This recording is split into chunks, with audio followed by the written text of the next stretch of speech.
मुंबई भारत का सबसे बड़ा और सबसे अधिक आबादी वाला शहर है, जिसकी आबादी 20 करोड़ से अधिक है। यह देश की वाणिज्यिक और वित्तीय राजधानी भी है, जो भारत के जीडीपी का 6% और विदेशी व्यापार का 40% योगदान करती है। मुंबई में कई उद्योग हैं, जैसे वस्त्र, इंजीनियरिंग, रसायन, फार्मास्यूटिकल, मनोरंजन और सूचना प्रौद्योगिकी। यहाँ कई प्रमुख भारतीय कंपनियों का मुख्यालय है, जैसे रिलायंस इंडस्ट्रीज, टाटा समूह, HDFC बैंक और ICICI बैंक।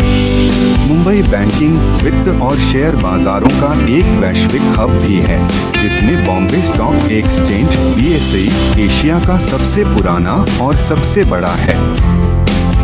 मुंबई की अर्थव्यवस्था को 2023 में 7% की दर से बढ़ने की उम्मीद है, जो 2022 से 23 में 6.9% की दर से कम है।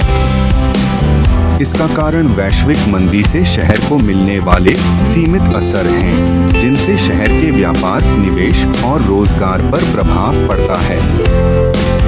मुंबई की अर्थव्यवस्था को बढ़ाने के लिए शहर को अपने उत्पादन, गुणवत्ता और प्रतिस्पर्धा को सुधारने, अपने आंतरिक और बाहरी बाजारों के साथ अच्छे संबंध बनाए रखने और अपनी नीतियों और नियमों को आधुनिक और उद्यमी बनाने की जरूरत है। मुंबई को अपने तेजी से शहरीकरण और जनसंख्या वृद्धि के कारण कई चुनौतियों और समस्याओं का सामना करना पड़ता है। शहर को पर्याप्त बुनियादी ढांचे की कमी, जैसे सड़कें, जल आपूर्ति, सीवेज, बिजली और सार्वजनिक परिवहन से पीड़ित है। यहाँ गरीबी, असमानता और बेरोजगारी का भी उच्च स्तर है, खासकर उन प्रवासियों के बीच जो बेहतर अवसरों की तलाश में शहर आते हैं। 2011 की जनगणना के अनुसार मुंबई की जनसंख्या का लगभग 42% झुग्गी में रहता है, जो भीड़भाड़, अस्वच्छता और मौलिक सुविधाओं की कमी से ग्रस्त है। मुंबई में वायु प्रदूषण, यातायात भीड़ और अपराध का भी उच्च दर है, जो निवासियों के जीवन और स्वास्थ्य को प्रभावित करता है। मुंबई की अर्थव्यवस्था को बेहतर बनाने के लिए महाराष्ट्र सरकार ने विभिन्न पहल और उपायों को ले रही है। इनमें से कुछ हैं: बुनियादी ढांचे की सुधार, मुंबई महानगर क्षेत्र विकास प्राधिकरण MMRDA, जो मुंबई महानगर क्षेत्र में बुनियादी ढांचे, परिवहन, आवास और शहरी नवीकरण से संबंधित परियोजनाओं की योजना और कार्यान्वयन के लिए जिम्मेदार है। MMRDA ने कई महत्वपूर्ण परियोजनाओं को शुरू और पूरा किया है, जैसे Mumbai trans harbour link MTHL, जो मुंबई को नवी मुंबई से जोड़ने वाला एक 22 किलोमीटर लंबा समुद्री पुल है, जो यातायात को कम करने और शहर की विस्तार को बढ़ाने में मदद करेगा। इस परियोजना का निर्माण 2020 में शुरू हुआ था और इसे 2023 में पूरा करने की उम्मीद है। मुंबई कोस्टल रोड MCR, जो मुंबई के दक्षिणी और पश्चिमी तट के साथ साथ बांद्रा वर्ली लिंक को जोड़ने वाला एक 29.2 किलोमीटर लंबा सड़क मार्ग है, जो यातायात को कम करने और तटीय इलाकों को विकसित करने में मदद करेगा। इस परियोजना का निर्माण 2018 में शुरू हुआ था और इसे 2023 में पूरा करने की उम्मीद है। मुंबई मेट्रो, जो मुंबई के विभिन्न हिस्सों को जोड़ने वाला एक रेल परिवहन प्रणाली है, जो यातायात को कम करने और जनसाधारण को सुविधाजनक, सुरक्षित और पर्यावरण अनुकूल परिवहन की सुविधा प्रदान करेगी। इस परियोजना का निर्माण 2006 में शुरू हुआ था और इसे 2026 तक पूरा करने का लक्ष्य है। औद्योगिक विकास, महाराष्ट्र औद्योगिक विकास निगम MIDC, जो राज्य में औद्योगिक इकाइयों को भूमि, पानी, बिजली और अन्य सुविधाएं प्रदान करने के लिए जिम्मेदार है। MIDC ने कई औद्योगिक क्षेत्रों और पार्कों को स्थापित और विकसित किया है, जैसे डेली और फूड प्रोसेसिंग पार्क, जो पालघर में स्थित है, और दूध उत्पादन, प्रसंस्करण और वितरण के लिए एक एकीकृत सुविधा प्रदान करता है। इस पार्क में 50 एकड़ जमीन पर 25 डेयरी और फूड प्रोसेसिंग इकाइयां स्थापित की गई हैं, जो दूध, दही, पनीर, मक्खन, आइसक्रीम, चीज, चॉकलेट, बिस्कुट, नमकीन और अन्य उत्पादों का निर्माण करती हैं।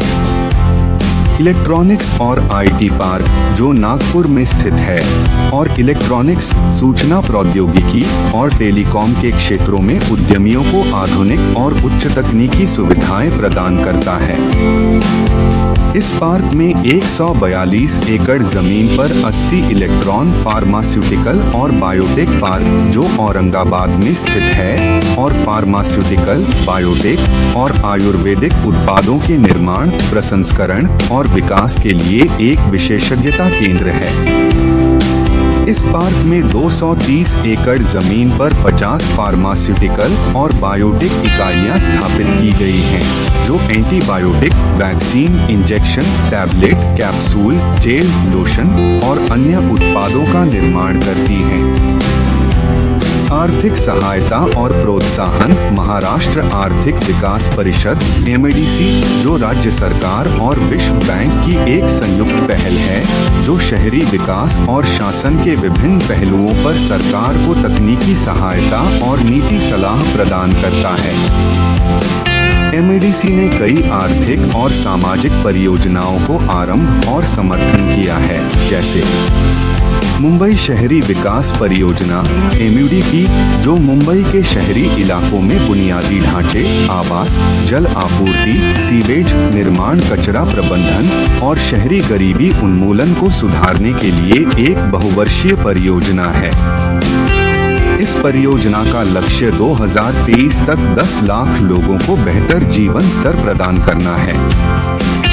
मुंबई शहरी परिवहन परियोजना (MUTP), जो मुंबई के शहरी परिवहन को सुधारने और विस्तारित करने के लिए एक बहुवर्षीय परियोजना है। इस परियोजना का लक्ष्य 2023 तक मुंबई में बस, लोकल ट्रेन, मेट्रो, मोनोरेल, फेरी और अन्य परिवहन साधनों की संख्या, गुणवत्ता और क्षमता को बढ़ाना है। मुंबई शहरी नवीकरण परियोजना (MURP), जो मुंबई के शहरी इलाकों को नवीनीकरण, सुंदरीकरण और विकास के लिए एक बहुवर्षीय परियोजना है। इस परियोजना का लक्ष्य 2023 तक मुंबई के ऐतिहासिक, सांस्कृतिक और पर्यावरणीय धरोहर को संरक्षित और संवर्धित करना है। मुंबई की अर्थव्यवस्था के भविष्य के बारे में विशेषज्ञों और अधिकारियों के अनुसार शहर को कई अवसर और चुनौतियों का सामना करना होगा। इनमें से कुछ हैं: अवसर। मुंबई को अपनी अर्थव्यवस्था को वैश्विक स्तर पर प्रतिस्पर्धी बनाने के लिए अपने उद्योगों, व्यापारों और सेवाओं को विविध, उच्च मूल्य और उच्च गुणवत्ता वाले बनाने का अवसर है। शहर को अपने नवाचार, रचनात्मकता और उद्यमिता का प्रदर्शन करने का अवसर है। शहर को अपने आधुनिकीकरण, विकास और समृद्धि का अवसर है।